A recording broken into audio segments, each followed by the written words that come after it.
பெண் மனசு. பெண்மைக்குள் உண்மை எது பொய்மை எது, புரியாத சிறுவனடி நான் என கண்ணதாசனை புலம்ப விட்டது எது? பாரதியை செல்லம்மா புரிந்து கொண்ட அளவுக்கு செல்லம்மாவை பாரதி புரிந்து கொண்டாரா?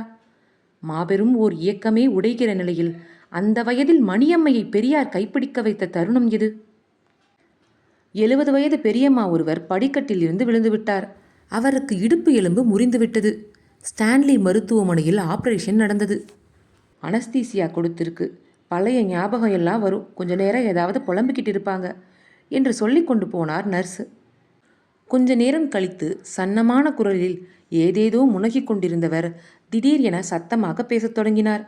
ஒரே ஒரு முத்தந்தான் கேட்டான், பாவி பைய, ஒரே ஒரு முத்தந்தான் கேட்டான், தராம விட்டுப்புட்டேன், போடி போடி, ஐயா ஒரே ஒரு முத்தந்தான் கேட்டான் என காற்றில் கைவீசியபடி புலம்ப ஆரம்பித்தார். 70 வயதுகளில் அனஸ்தீசியா கொடுக்கப்பட்ட ஒரு பாட்டி தன் நினைவுகளில் சஞ்சரித்து கொண்டிருந்த ஒரு முத்தத்தை பற்றி பேசுவது சொல்ல முடியாத உணர்வுகளை ஏற்படுத்தியது. எப்போது என் நினைவு அது?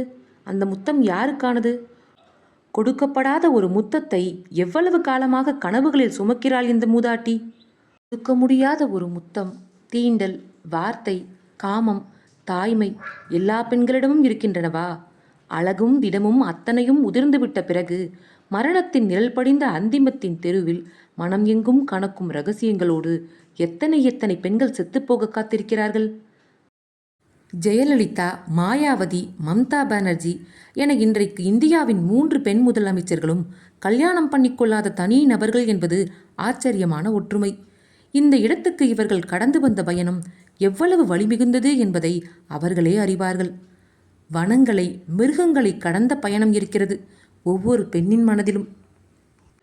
ராஜு முருகன் அவர்கள் எழுதிய வட்டியும் முதலும் என்ற புத்தகத்தில் இருந்து. நான் ஏவி மயிலா.